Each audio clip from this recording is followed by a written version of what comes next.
birthday, tatawagin natin dito. Para mag-share. Sister Emma!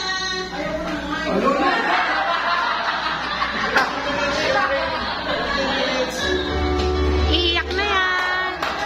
Happy birthday to you! Happy birthday! May kamakoy. Ayan, walang tapos siya. Alam mo, nice po. Salamat sa Diyos. Iyak ko.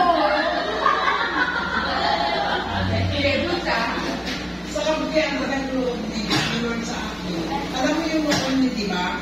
Nagkasakit ako. Yung masakit yung katawan ko. Sabi nila daw, yung anong tawag sa sakit ko nga? Gout. Hindi ko makilos yung kamay ko, hindi ko makilos yung katawan ko. Iyak ko lagi.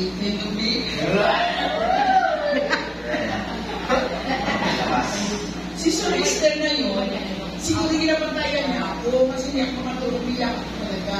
Tapos sabi ko, Lord, sabi ko kay Lord, siguro, lulupin mo rin na makauwi ako sa amin kasi kung dito ako, mag-check up, parang wala nangyari. Tapos sabi ko, magbakasyon na ako. Kasi pag magtapakan pa ako, ang sakit talaga, hindi ako makaulod, hindi ako makataas ng kamay ko, kahit anong gamot ay inumin ko, hindi ako gagaling. Tapos sabi ko siguro, ano ba ni Lord na uwi ako sa amin? Pagkatapos yun, season naman yung pinapatayan ko lagi, hindi ako gabi, hindi ako makatulog. Tapos sabi niya, ipa-check up kita bukas, sabi. Pa-check up naman ako, sasama ko kay Skyson. Tapos binibigyan nila ako ng lumot, tapos sabi ng doktor, sabi, dalawang doktor dito eh. Sabi ng doktor, sabi, hindi, gout yun, nakatandaan mo yan.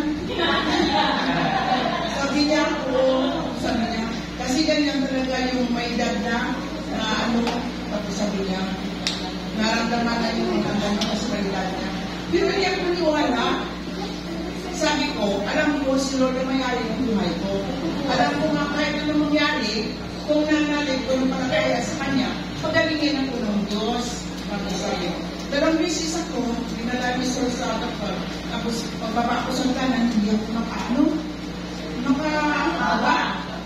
Tapos sabi, dumating si Father, Father, gusto ko mag-check up. O sige. Sabi naman ni Father sa akin, kasi umiyak ako. Ayaw, hindi ko alam, iyakin ako talaga. Kahit ano na ano ko, umiyak ako talaga. Tapos sabi ko, Father, sige, mag-check up. Pero hindi ako pagdundo. Sabi ko, Father, mapakasyon na ako. Siguro. Nalupa ni Lord, siguro, mapakasyon na ako. Tapos sabi ko, kung doon akong pagpadi, parang pagalingin ako ni Lord. Salamat sa Diyos. Pagdating ko sa mahat, sa amin, sabi ko, sino matanda rin na maganon? Hindi ako nakilala niya yung kapatid ko. Magaganon ako rin. Sino yung matanda ko ba? Sino yung matanda kasama mo? Hindi niya ako nakilala. Tahimik lang ako kasi masakit talaga po ano eh. Tahimik na. Tapos sabi na kapatid ko ni Simila. Tapos sabi niya, ipa-check up kita. Tapos bukas. Tapos tinuruan ko ni Mel na exercise, gano'n. Pero wala ka rin ang mangyari. Mabuti may doktor na maganda, talaga maedad na. Siguro may 86 edad niya. O 80. Pagkatapos na naman ginala ng kapatid ko. Tapos yun, binisitahan niya ako. Pero ang kay Dr. De Leon, na nagpaano ko, pinakita ko sa kanya. Tapos pinakita ko sa kanya, tapos rin mong sabi na, ganito, o sige, sabi niya. Binigyan ako ng gamot. Maraming gamot, mga vitamins. Tapos yung sabi na siguro, mataas yung uric mo. Pag hindi makaano daw yung mataas yung uric mo. Tapos, binigyan ako ng gamot. Inumin mo ito Tapos sabi ko po. Tapos ininom ko. Tapos sabi niya, mag-exercise ka tuwing umaga. I-exercise ako pero masakit. Tapos paano ba ito? Tapos sige ang exercise ko. Tapos sabi ni doktor, blood king. Tapos nag-blood king ako. Tapos alam mo, normal ang sugar ko, ang taas ko lang yung urine. Tapos, yung gamot na binigyan ko sabi ko, hindi malang Lord, itong gamot na ito, sa pamamagitan kung gusto mo ako na magbalik sa Manila, pagalingin mo ako. Ganun sa ako. Kasi gusto ko maglingkod sa iyo. Kasi sabi ko, binigay ko ang buhay ko sa iyo. Tapos sabi ko sa kanya, binigay ko ang buhay ko sa iyo, alam ko pag binigkuran ko. Sabi ko sa kanya, alam mo, Sorry, ano? alam mo, malaki Lord talaga. Pinagaling ako ni Lord. Tapos sabi ko, pinagaling ako ni Lord. Tapos, pagkabuhanin ko, sabi ko, may ang Lord, kuha ka na ng ticket. Kuha ka pa dito ng ticket. Anong pizza yun? September 2. Dumating naman, nakasakit yung kapatid namin bunso. Naku, Diyos ko, ano to? Baka hindi ako makabalik dito kasi may sakit siya na ospital. Tapos yun, ang sakit na parang ano ba, yung mahirap, nagbubula ang araw-araw, bunga. Oo. O tapos yun, paano ito kaya? Tapos sabi ng kapatid na laki, pag hindi ko maling kapatid ko yan, kayong mag-alaga, ay Diyos ko. Paano to, Lord? Mag-alaga ka ng gamit, hindi ko maglilingkod sa inyo. Sabi ko, Lord, pagalingin mo yung kapatid ko.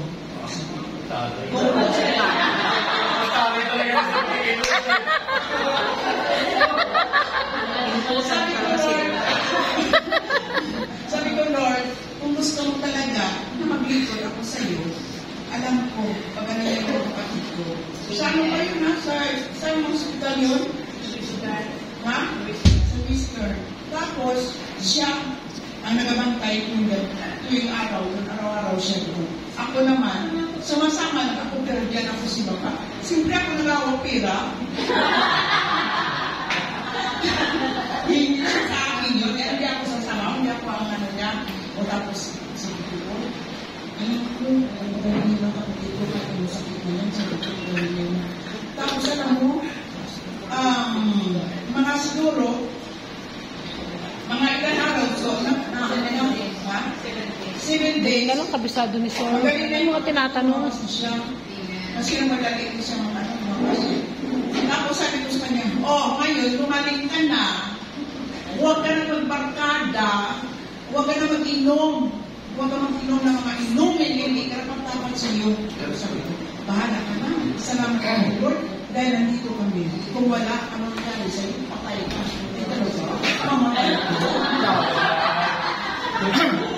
Talaga? Tapos sabi ko, hindi ko alam yung nangyari sa iyo. Gabi pa, pupunta na kami doon sa ilalim sa doktor. Nag-ano kami, yung dati kapatid ko, nakabahan dahil ano nangyari sa iyo, yung palay. Munti ka lang mamatay. Tapos, hindi ka pa namatay. Dalagyan ka pa ng ano dito sa liig. Ano tawag yun? Yung ano ba? Yung parang ano?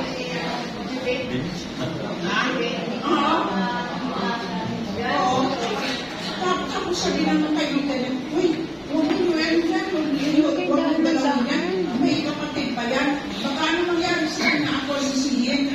Yung pinipili siya ng tutong magpirma, ay hindi ako magpirma, hintayin mo lang, sandali, darating na siya. Darating kami, alam mo yung kapatid ko ba?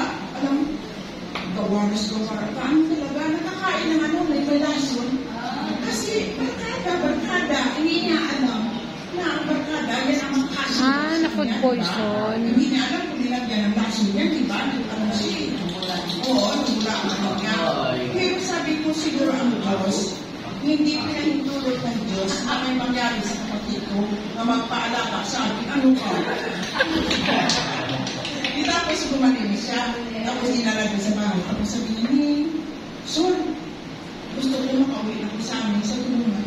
Sabi ko, sige, uwi ka doon, pero kailangan nakaisip-isip ko na. Kailangan lang hindi ka rin magbarkada, hindi ka mag-inom, doon ka lang. Kasi may trabaho. Tapos ngayon, pinatid namin. sabi ko, ay, Lord, maraming salamat sa pagkiyang pinagkaroon ko sa amin. Alam mo, hindi ko na itulitan na mag-alaga kami na kapatid namin. Pinagaling mo talaga siya. Pinagaling mo talaga siya. Kasi sabi ko, pag ikaw ay naglilingkod kay Lord, huwag kang mag-atubili sa paglilingkod. Dahil ang Diyos ang maglugaw ng buhay mo. Hindi kanya pabayaan sa lahat ng oras. Yan ang sinasabi ko, sinusunod ko lamang mga utos ko. Sinusunod ko talaga yun na kahit minsan galit ako, kahit minsan dinis ako, sabi ko, Lord, patawad ako nagkakamali, nakasala, pero hindi ko sinasadya ito. Tuwing gabi yun, nagdasal ako. Tapos sabi ko, yan naman. Pagkatapos na gumaling ako, dito na ako sa amin, dito na ako sa Manila. Naku, inubo na naman ako. Sabi ko, ano naman ito, Lord? Inubo na naman ako. Hinala naman ako ni Susunuktan. Kasi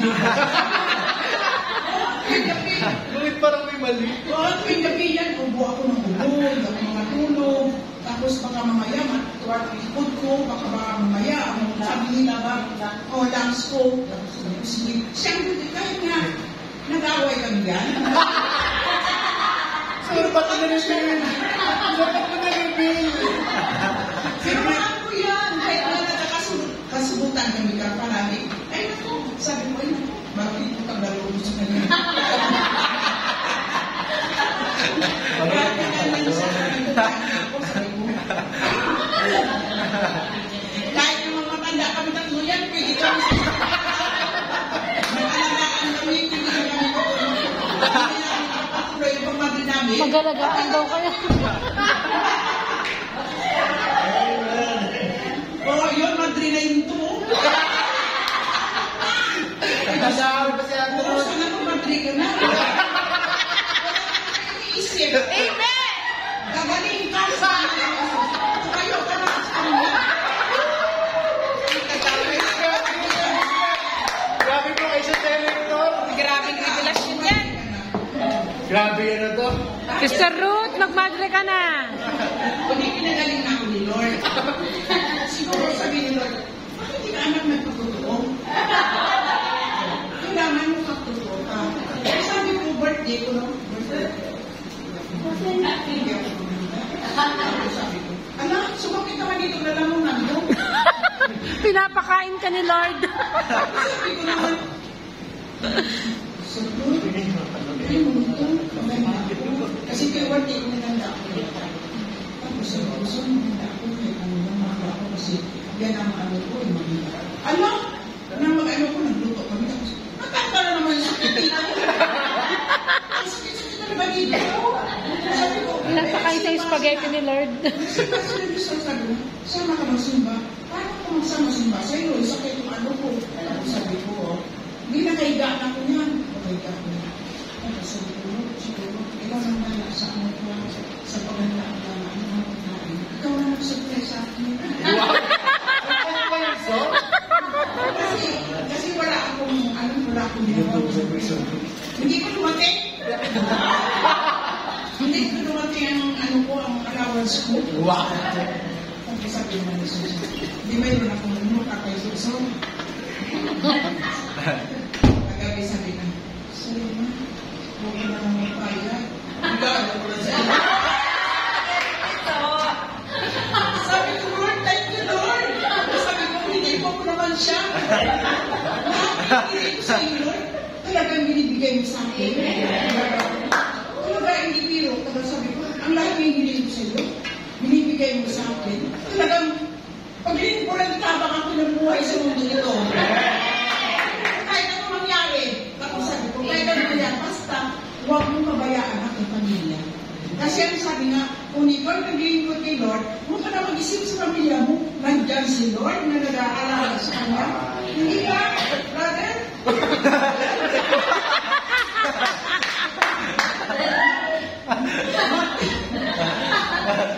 Magtiwala kayo kay Lord.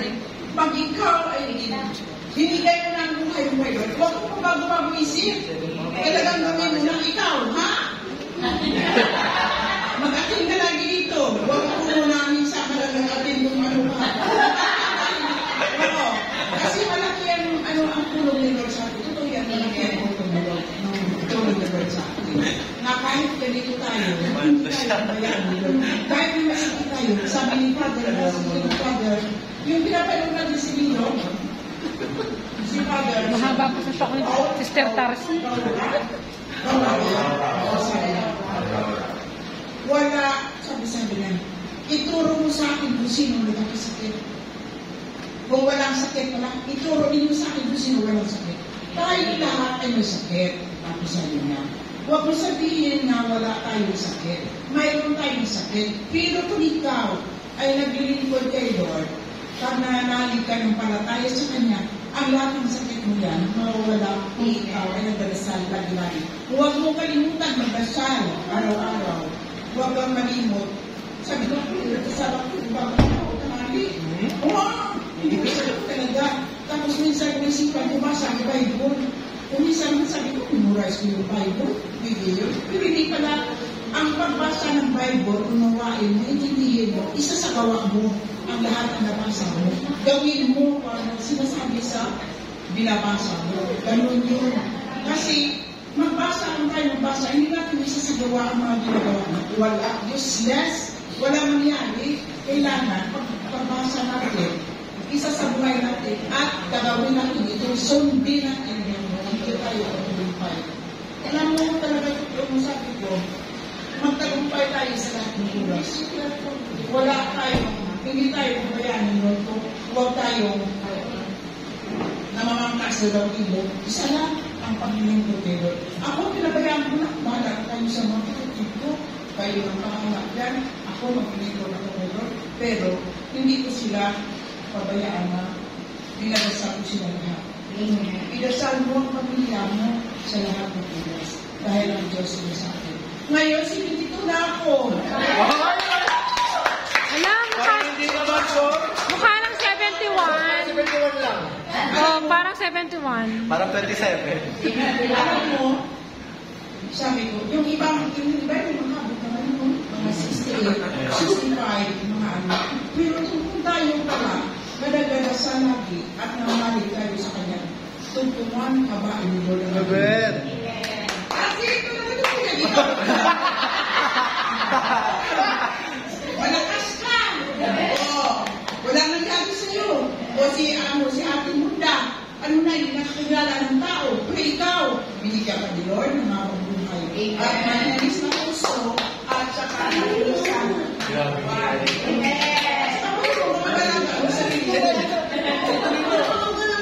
Pag mayroon ka magalaga ang sarili mo, talagang kung suka-suka ka kinakain mo, wala rin nangyari sa'yo. Akala ka na nakag-diet kayo, kung gusto ni Mama buhay nyo, mag-diet kayo araw-araw. Oh, mag-diet daw. Tingnan mo si Mother Robert, ano kinakain niya? Sa kutsara ng kanin, tapos gulay. Pagdating na dyan sa umaga sa amin, gulay.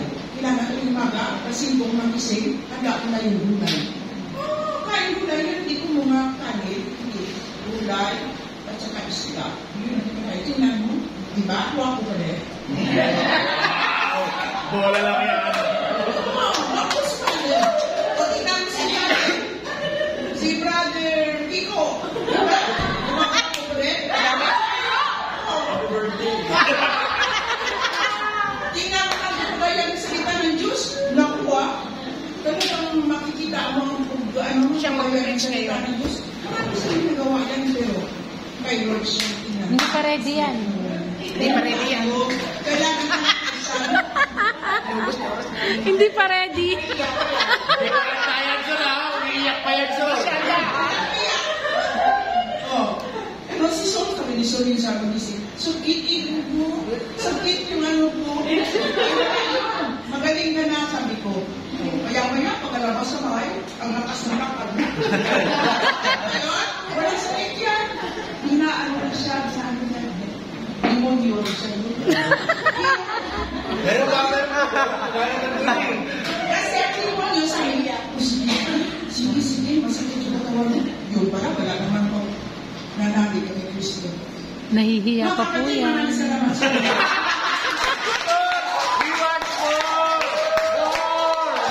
Salamat sa inyo. Sir, wala pang 5. Wala pang 5. Handa.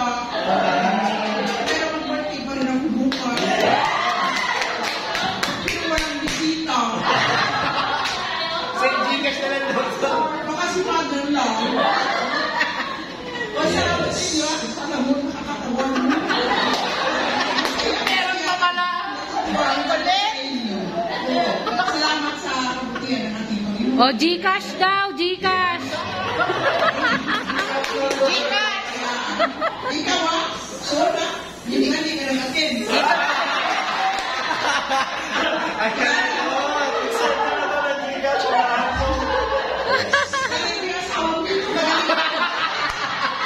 Amen, amen. Amen. Director to ng alam, mga natin. Oh. Send Gcash po kay Sir. Meron ba? Wala? Maraming salamat sa pinag-attend. Kailan ng mga kapatid, Wala? namin sa kanya at manalangin na bumayan. Kaya natin putunin ang ating pagtitiwala sa ating Panginoon. Kahit ano man narinig ninyo, basta si Lord sa kanya. Siya ang sandigan, siya ang ating gabay sa buhay, sa lahat ng bukas. Hindi na tayo pabayaan sa mga. Thank you, Lord. Amen.